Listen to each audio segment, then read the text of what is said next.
Alors, toucher une question un peu compliquée, et certains de mes propos ont pu jeter le trouble sur ma position. Moi-même, je suis bien placé pour savoir que si j'ai fait avancer le milieu astrologique, si j'ai changé les paradigmes du milieu astrologique en partir de 74-75, en introduisant la notion de congrès et toute la puissance que peut impliquer le congrès, surtout quand il se déplace dans l'espace et dans le temps, eh bien j'étais un tout jeune personnage qui débarquait dans ce milieu astrologique et qui débarquait même dans l'astrologie tout court.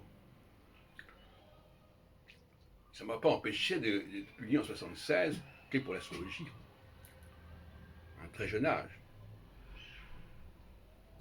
Barbaune a publié des défenses et illustrations astrologiques en 55, à 35 ans.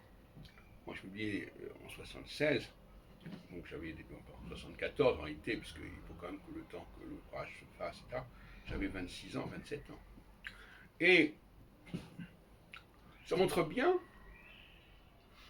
que d'être étranger à un milieu, de ne pas appartenir à ce milieu, est parfois un gage qu'on va pouvoir faire avancer et faire progresser ce milieu.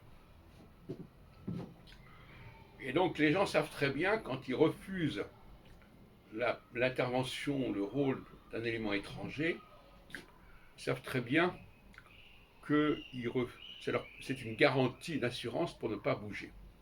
Pour Nostradamus, c'est pareil. J'ai débarqué dans le milieu des Nostradamistes ou Nostradamologues en étant un facteur étranger. Ce milieu était déjà organisé bien avant moi, depuis déjà des décennies, quelque part. Et j'arrive dans ce milieu, je publie en 90 le répertoire chronologique de Ben Azra, parce que j'ai du peu, c'est dans mes propres structures d'édition et de coédition. Et puis, j'introduis des problématiques nouvelles de critique nostradamique, que je partage d'ailleurs avec Pierre Brindamour, que j'ai beaucoup fréquenté à la Bibliothèque nationale au début des années 90, et qui a d'ailleurs participé à un de mes congrès en histoire de l'astrologie en 91, et où je posais des questions qui n'avaient pas lieu d'être initialement. Peut-on s'assurer que cet ouvrage a existé à ce moment-là, a bien été publié à ce moment-là? Quelles sont les preuves? Quels sont les témoignages? Je me souviens d'une communication que j'avais faite en 85. C'était ma première présence dans une réunion nostradamologique à Salon de Provence, la ville de Nostradamus, où je me souviens vaguement, parce que je n'ai pas gardé le document, il n'a pas été publié, je me souviens vaguement d'avoir dit que les adversaires de Nostradamus étaient des témoins de son existence, quelque part. Effectivement, d'une certaine manière, des gens comme Antoine Couillard, comme Laurent Vidal, etc., et puis toutes sortes de gens qui écrivaient sous des pseudonymes comme Hercule François, etc., témoignaient de l'existence de Nostradamus. Personnellement, on ne contestait pas l'existence de Nostradamus.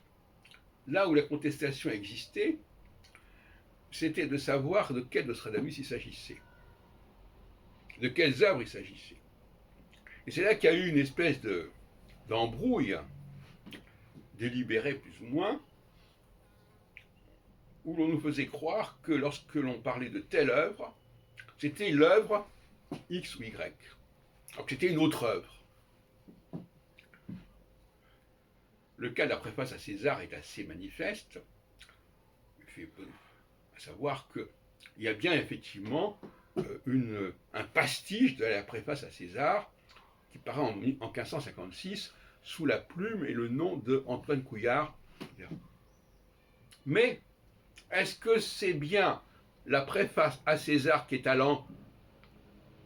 au début du premier volet des Centuries, dont il s'agit? Ou bien est-ce que ce n'est pas plutôt, dans cette préface centurique, une imitation de la véritable préface à César? La question est là. Alors, ça c'est une question qui va être posée par la suite, ce que j'appelle le processus de Nostradamus bis. Alors, le cas le plus connu, c'est évidemment l'épître à Henri II, puisqu'on connaît depuis Rousseau, depuis 1982, dans son testament de Nostradamus, on sait qu'il y a une autre préface, une autre épître à Henri II, qui figure en plus au titre même de l'ouvrage qui s'appelle Présage merveilleux pour 1557, que j'ai publié en 2002, mais qui était déjà reproduite en facsimilé, une ou deux pages, dans leur texte de Rousseau, paru d'ailleurs dès 1975 en espagnol. Eh bien, on savait très bien qu'il y avait deux préfaces, deux épîtres à Henri II. Une première épître qui a été parue bel et bien du vivant Nostradamus dans ses présages merveilleux, avec l'intitulé de l'épître, enfin l'annonce de l'épître dans le titre même de l'ouvrage, et puis une autre épître qu'on nous signalait pour 1568, et dans l'édition de 1568, il n'y avait même pas indiqué au titre que ça comportait l'épître au roi. Détail. Et ce n'était pas la même épître. Eh bien, ce phénomène-là, qui était connu de tout le monde, n'a pas fait beaucoup couler d'encre. Personne n'a voulu soulever le lièvre.